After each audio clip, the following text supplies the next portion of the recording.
Welcome back to Good Morning La La Land on this Woke Wednesday. We got a really woke woman over here, no joke. Dr. Udine Harry. She is a holistic wellness doctor. Welcome to the family. Oh, yes. Thank you for having me. And a bit iconic. And a bit. And you're looking fab and blue. Oh, wow. What was your journey to mastering healthy and sexy at any age, as you've done so with your book? Well, my journey, I think, started after having children. That's an interesting time that journey starts. I've been a physician for about 30 years, so it's a very long time. And then I had children. I was working in the ER, and life became overwhelming, and so I had to change and figure it out, right? And that's what I did. So in 2005, I opened a wellness clinic after really studying integrative health, and basically health that includes everything that we know, traditional medicine and integrative medicine, and it includes everything, and it includes mind, body, spirit. I love that. I always think when we merge the Western and the Eastern and spiritual, then we're going to have a good system.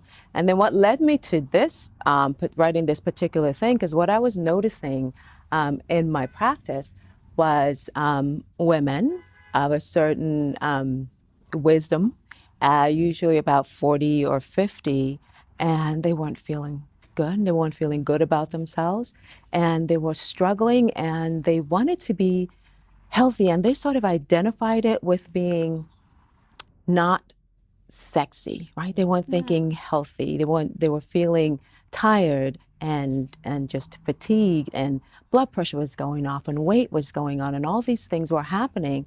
And then I took it back to basics. We know as physicians that 75 to 80% of our visits are from stress, right?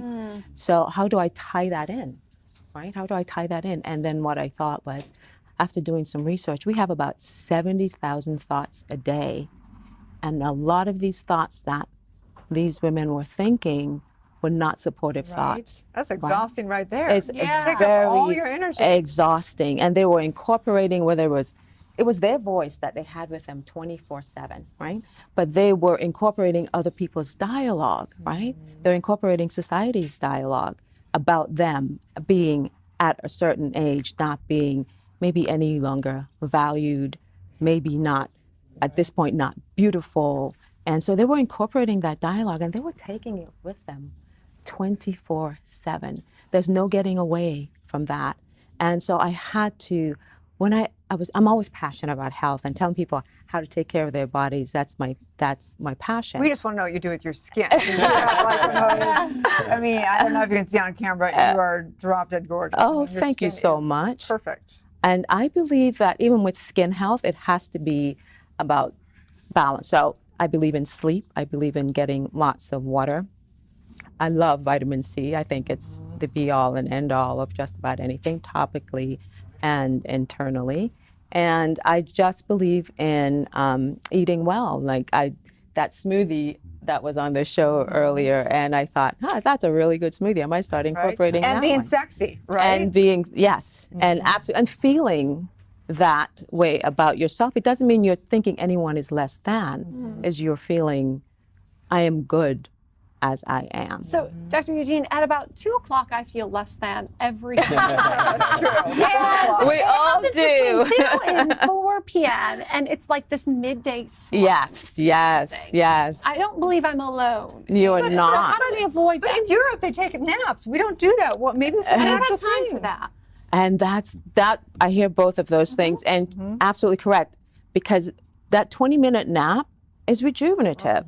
Sometimes I don't have time because I'm in a busy, I'm in the practice and I'm working, but I would definitely take at least a 5-10 minute break. Here. You can just I have a question. I love, what you were saying sort of around that inner critic and sort of reducing or eliminating like the self-critical, self-limited thought. What have you found or discovered in your practice that's been most helpful for women in sort of turning that thought around? Well, I think I always start with asking them, what is it that you like about yourself now? Like, what's going on now? Can you find, and that sometimes is the most challenging question I can ask, because sometimes I get a blank. It's crickets. Yeah, I get a blank stare, and they go, and I don't know what you mean. Well, think back to the last time that you felt good, about yourself, what was happening then, what were you doing, what were you involved in. And so it's starting them to at least remember a time and know that you can bring that forward into this time. You don't have to look the same or be the same. It's the thought that made you feel that way. So helpful. So the title of the book is Be Iconic. What does being iconic mean to you? Being iconic means when you're thinking about an icon, you worship that person. You think that pretty much the sun just shines out of them. Turn that around. Think that about yourself.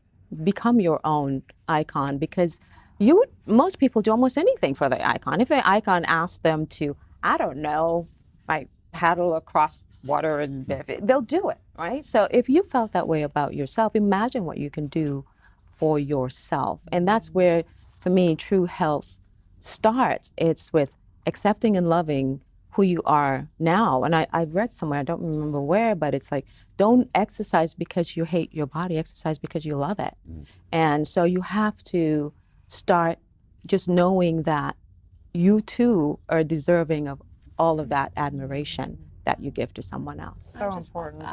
I love that. So tell everyone where they can find and follow you. I'm drharrymd.com is my website, and almost all my social media is at drharrymd. So Facebook, Instagram as well. Well, you are embodying what you preach, so Well, keep it up. Thank Yes. you. Thank Love it. Thank you. Stay tuned. We'll be right back.